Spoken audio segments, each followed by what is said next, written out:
তো এখানে যেটা লিখলি লেট সামথিং অফ অ্যারের নাম, তো কনসোল ডট লগ এই যে এখানে যে ভ্যালুটা নিয়েছিস লেট সামথিং ওইটা লিখলেই পরপর, তো মানে ইন্ডেক্সও দরকার নেই, এটা ডাইরেক্ট প্রিন্ট করার জন্য ভালো।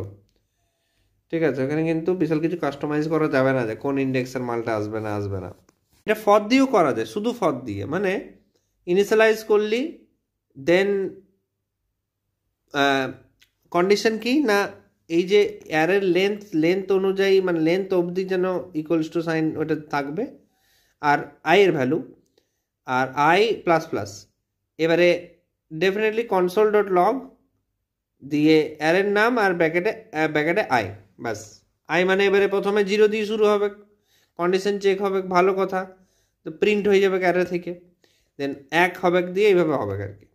এবারে এইটা কোনো অবজেক্ট যদি হয়ে থাকে মানে সেকেন্ড ব্র্যাকেটের ভিতরে, এগুলোর কোনো ইন্ডেক্স নাই, এগুলোকে প্রিন্ট মারতে হলেও মানে ধর এইটাকে প্রিন্ট করতে হবে, এইটাকে প্রিন্ট করতে হবে, ইয়ার ভ্যালুটাকে, তো ওবিজে ডট নেম এভাবে করা যেতে পারে। এই নেমটা হচ্ছে কিটাকে আলাদা করে কিছু করার নেই ভাই, অবজেক্ট, তারপর হচ্ছে যদি কিটা ডাইরেক্ট লিখতে চাস তাহলে মানে থার্ড ব্র্যাকেট, দেন এই ইয়াতে কি বলে ডবল কোটেশনে কিটার নাম। ওকে, এই হচ্ছে ব্যাপার। আরেকটা জিনিস দেখতে হবে, এখানে ডাবল কোটেশন ইউজ করা হচ্ছে যখন করছি, মানে স্ট্রিং দিচ্ছি অ্যাজ এ ভ্যালু, আর অ্যারেতেও এগুলোকে কিন্তু স্ট্রিং যেহেতু ডাবল কোটেশন রাখা হচ্ছে, এবং মাঝখানে কোনো সেমিকোলন নয়, কমা, এখানেও তাই, অবজেক্টও কমা। এইটা একটা ভালো জিনিস, ডাইরেক্ট মানে স্ট্রিংটার সাথে এইটা দিয়ে সেকেন্ড ব্র্যাকেটে কোনো ডাইরেক্টলি কোনো প্রিন্ট করাতে চাস ডাইরেক্ট করাতে পারি, আর এই সাইনটা হচ্ছে এই সাইনটা।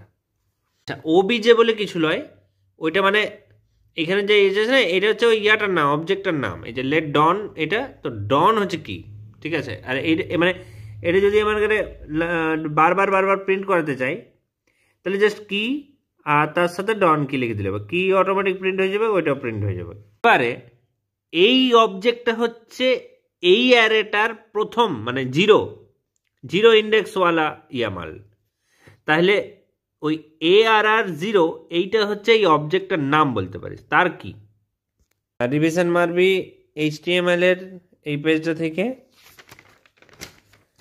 একটা প্রথম দিকেরই একটা স্টার আছে, সেই স্টারের জায়গাটা পুরাটা, আর তার সাথে অবশ্যই এই স্টার